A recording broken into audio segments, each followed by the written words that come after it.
Querido profesor, son pocas las personas que saben quién soy realmente, y tú, mi buen amigo, eres no solo una de las escasas excepciones, sino la principal. Me conoces bien y sabes que, ante todo, soy un detective. La investigación es mi profesión, mi pasión, mi obsesión y, por ende, probablemente sea mi ruta hacia la pérdida total de la cordura. Pero es lo que amo.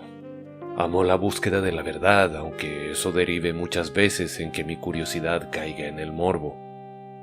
Sabes bien que me he enfrentado a las consecuencias de esta labor a lo largo de cada día de mi tan prolongada existencia y que, en esta perpetua búsqueda, me he visto en medio de una cantidad de peligros que la extensión de una vida normal no permitiría enfrentar. Tuve miedo, tal como lo hubiera tenido cualquier persona medianamente sensata en mi situación, pero aún así seguí adelante. Sabes que cientos, tal vez miles de casos han irrumpido beligerantemente en las páginas de mi diario y han liberado encarnizadas batallas con cada uno de mis sentidos. Tuve miedo. La ansiedad corroyó las fundaciones de mi temple y me ensordecieron los chirriantes llamados de la desesperanza. Pero aún así, seguí adelante. Y así es como debe ser. Uno debe aprender a seguir adelante a pesar del miedo porque su presencia es no solo inevitable, no solo completamente natural, sino absolutamente necesaria para sobrevivir. A pesar de que he experimentado y racionalizado el miedo tanto como para entenderlo, debo reconocer que hoy me veo ante una situación que, como ningún otro evento de mi pasado, me aterroriza y me hace albergar tantas dudas e inseguridades como a mi racionalidad le es posible tolerar sin colapsar. Esto se debe en parte a mis memorias. ¿Recuerdas cuántos eventos trágicos hemos presenciado debido a nuestros casos? ¿Recuerdas cuántos personajes distintos hemos estudiado, conocido, amado y odiado? ¿Recuerdas todo lo que hemos vivido? ¿Recuerdas todas las veces que hemos muerto, tanto figurativa como literalmente? He generado una suerte de trauma debido a los casos cuya resolución más pesar nos han ocasionado, aquellos casos que nos destrozaron el corazón. Graciosa expresión, ya que una vez me sucedió de manera no metafórica. ¿Lo recuerdas? Si bien la búsqueda de la verdad es solitaria, resulta típico verla acompañada de uno de sus amantes favoritos, el dolor. Tantos casos inundaron de lágrimas nuestros ojos. Corrígeme si me equivoco, pero me atrevo a decir que fueron los más frecuentes. Por desgracia, nuestros casos. Son muchos, nunca demasiados, pero son muchos. Y bien sabemos que también son muchos los que podrían nunca haber existido si no fuese por la presencia de un pequeñísimo factor.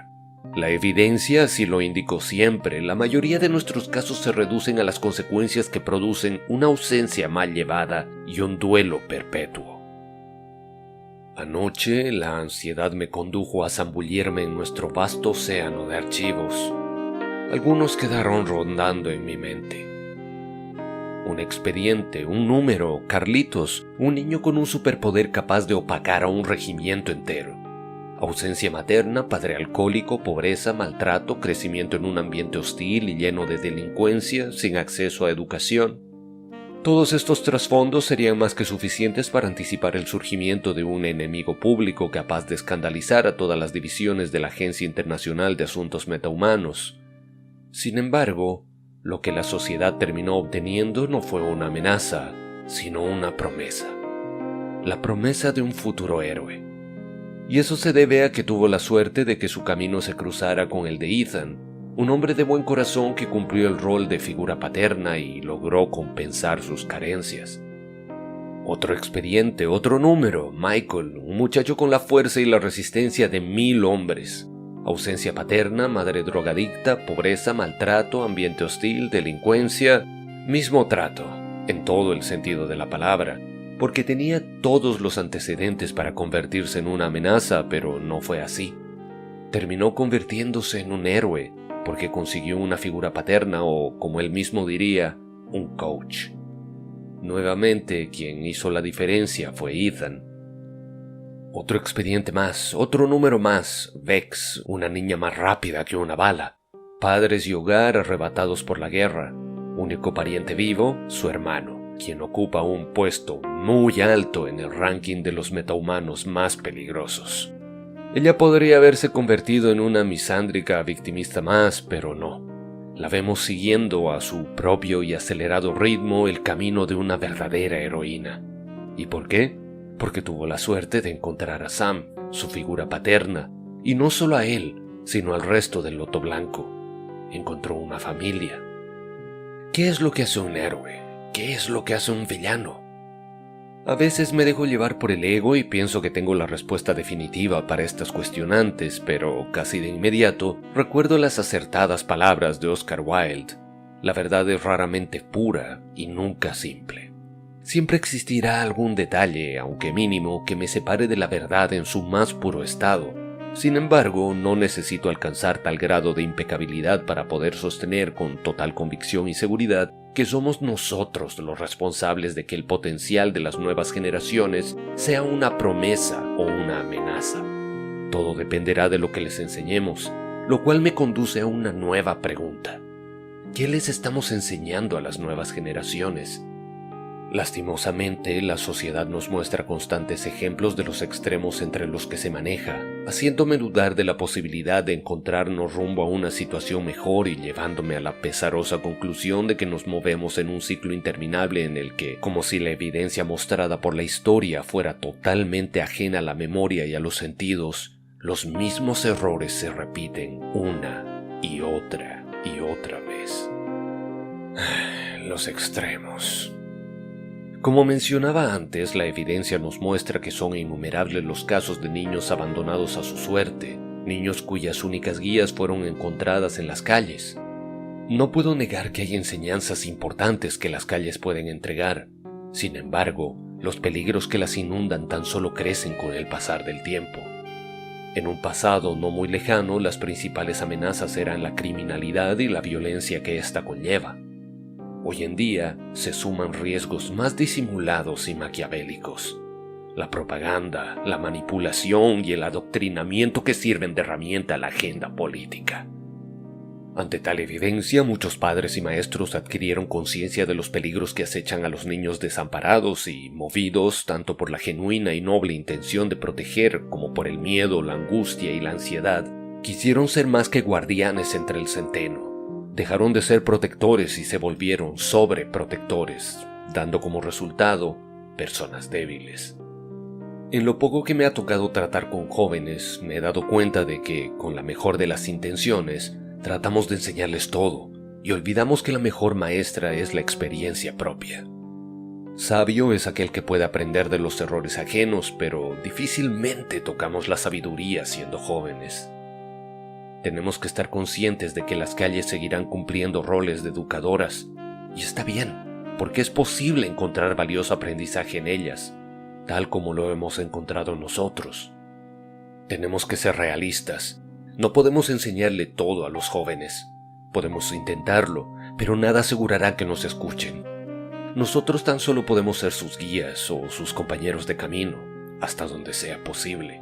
Tal como aquel hombre que, al darse cuenta de que le era imposible ser protector y compañero de viaje de todas las personas que le importaban, por ser estas muchas y por tener cada una su propio camino, decidió convertirse en el mejor herrero, para así fabricar las armas y armaduras que protegerían a aquellas personas cuando él no estuviese a su lado.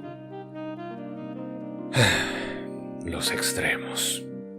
Les dijimos a los niños que los artistas, filósofos e historiadores se mueren de hambre y que las ciencias eran tan solo para aquellos que se llevan bien con los números.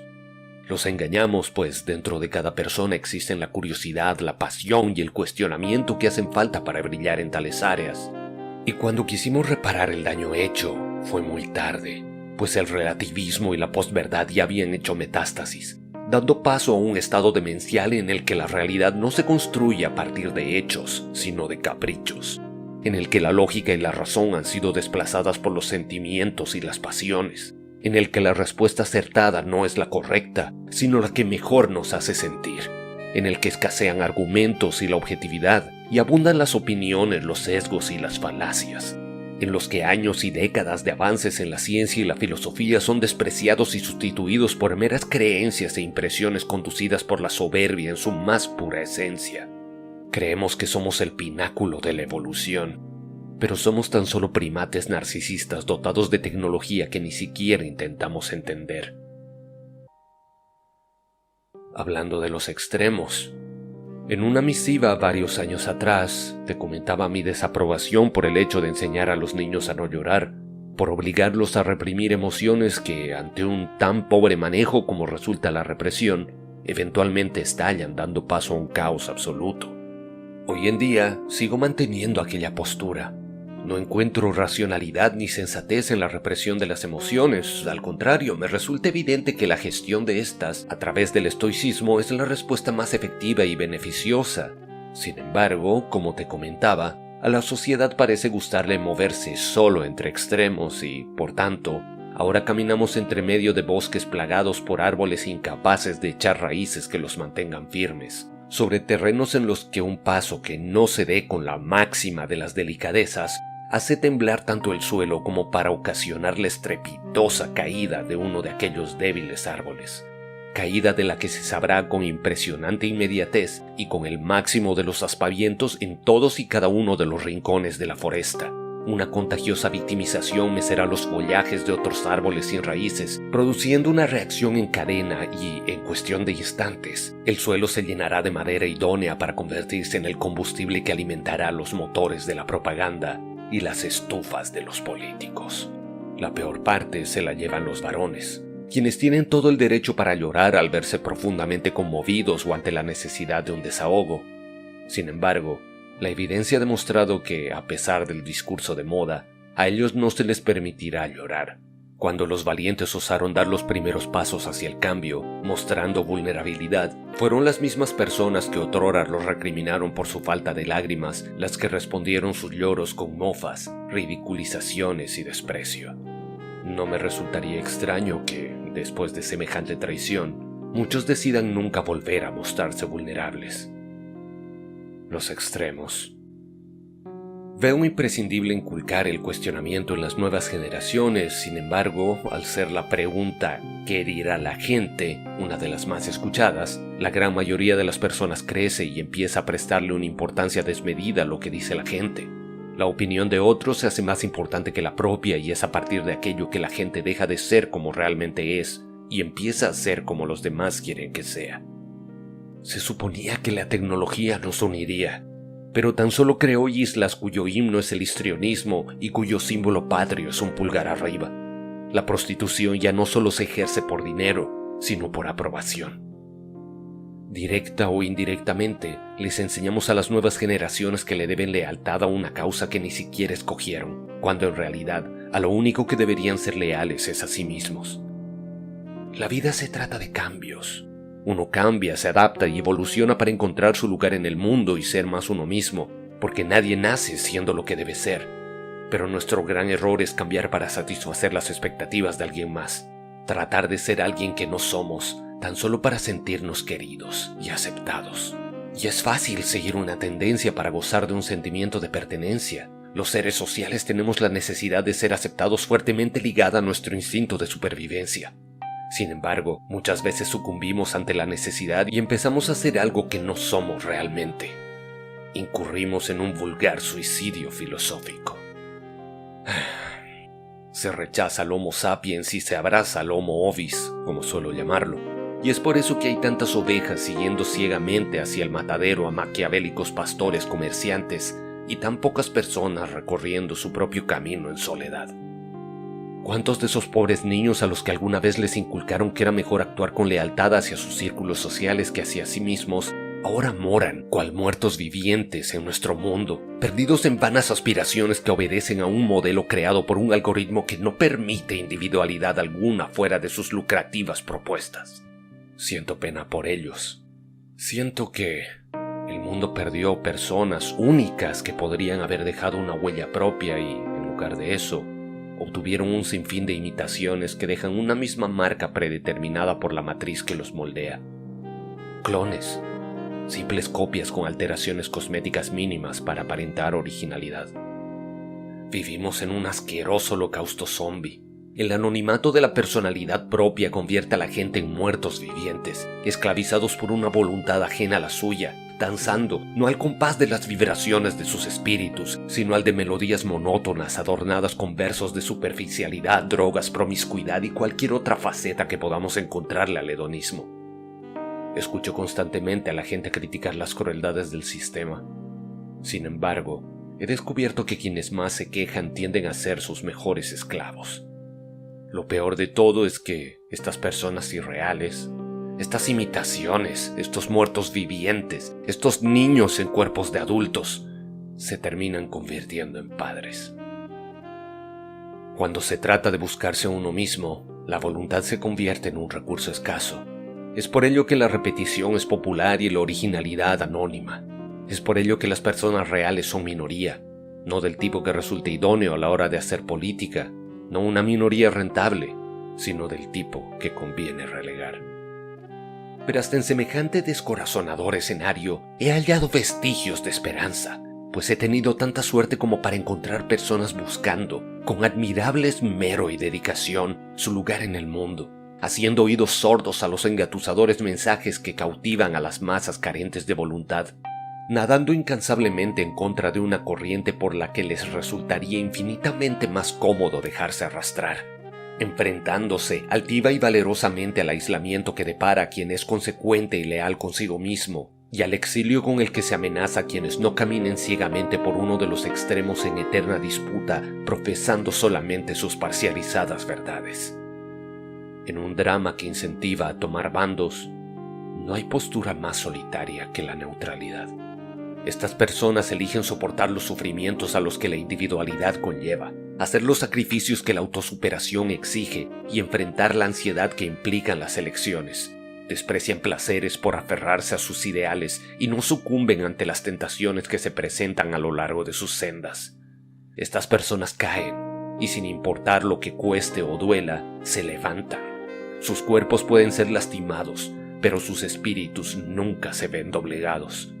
Por paradójico que suene, estas personas son esclavas únicamente de su propia voluntad, y eso es lo que las hace libres.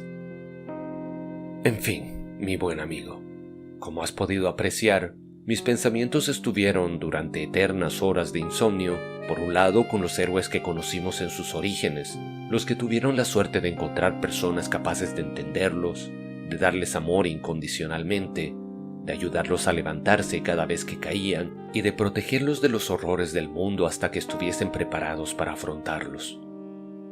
Y por el otro lado, con aquellos que no tuvieron tanta suerte durante su infancia o juventud, personas con gran talento y habilidad pero sin propósito, con renombre pero sin identidad, con mucho ego pero sin autoestima, con mucha voz pero con un mensaje que se reduce a un desesperado grito de auxilio bien camuflado. Son tantos los casos. Son tantas las maneras incorrectas de hacer frente al dolor. Son tantas las maneras incorrectas de obrar para llamar la atención, para sentirse parte de algo, para sentirse querido. Es tan trágico el desenlace. Y supongo que todo lo anterior fue un preámbulo para decirte lo que realmente quiero decir. Nuevamente lo hice personal. Son los hijos los que pagan por los pecados de los padres y, en mi condición de frecuente pecador, temo más que nunca. No por ella, no por mí, sino por la consecuencia de nuestro desafío a las matemáticas, por esa sinergia que logró que 1 más 1 fuera igual a 3. Siempre busco la verdad, casi con desesperación. Sin embargo, hoy la verdad me llegó de golpe, en una dosis muy difícil de procesar. La confirmación verbal fue una redundancia, pues ella ya me había dado toda la información que necesitaba con una simple mirada, con ese brillo en sus ojos anticipando las lágrimas, con ese ligero temblor que se aprecia en sus labios junto antes de una noticia importante y con ese «tenemos que hablar», que anticipa un tema trascendente. Aún así, sus palabras me estremecieron. Nunca creí que podría sentir tanta alegría y tanto temor al mismo tiempo. Me invade una infinita dicha porque, al final de cuentas, soy un mamífero más. Por más racional que sea, las emociones son parte de mi realidad y, finalmente, soy un organismo diseñado como cualquier otro ser vivo acorde a las leyes de la naturaleza con el solo propósito de sobrevivir lo suficiente como para reproducirme y luego sobrevivir un poco más mientras me aseguro de que mi cría alcance la autosuficiencia que le permita continuar el ciclo. Mi yo primitivo se siente todo un ganador. Pero también me invade un infinito temor porque, después de evaluar las consecuencias a las que condujeron tantas historias de fracasos en la crianza, pienso que ser padre debe ser una de las tareas más complejas que existe. Tengo miedo porque el mundo está lleno de antisociales sin el menor atisbo de decencia, compasión u honor. Está infestado de viles manipuladores en puestos de poder que son capaces de introducir hasta las más nefastas ideologías en las cabezas de los niños porque es un buen negocio y una buena estrategia para ganarse la aprobación del ganado.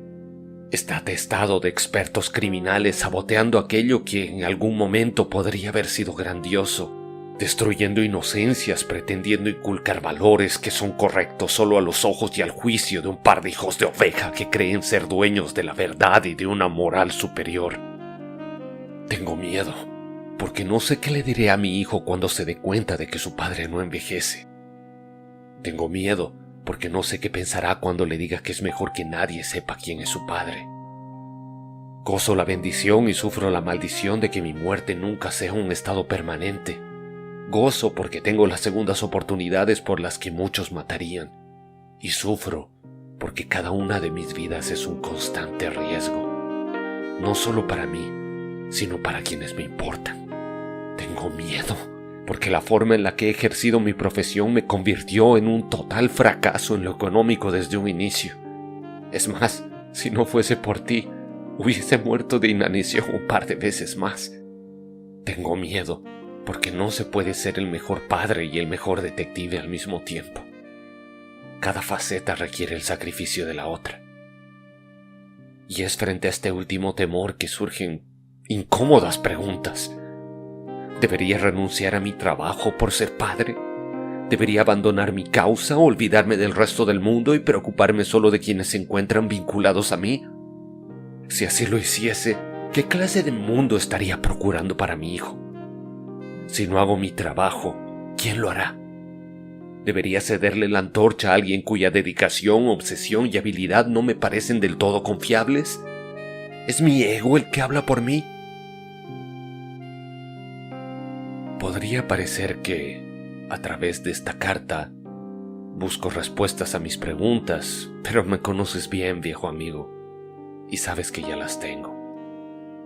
Sabes que no voy a dejar de hacer lo que tengo que hacer por el hecho de ser padre, pero tal vez no sepas la razón por la que lo tengo tan claro. Aunque ni siquiera haya nacido, ya amo a esa criatura con todo mi ser. Y para una persona que tanto se ama, ¿qué mejor deseo que oportunidades para llegar a ser la mejor versión de sí misma? No debo permitir que mi hijo se conforme con menos que su mejor yo, y por tanto, no debo conformarme con menos que mi mejor yo, porque si lo hiciese, sería un terrible ejemplo el que le estaría dando. Muchos padres encuentran justificativos prácticos en la paternidad para abandonar sus causas y adornan su pragmatismo con eslóganes de sacrificio. No quiero ser ese tipo de persona. Hoy tengo miedo, pero a la vez, como nunca, siento fuertes deseos de ser mejor. Me hubiese gustado que estuvieses aquí para contártelo en persona, o que, por lo menos, hubieses podido leer mis palabras. Te extraño, viejo amigo.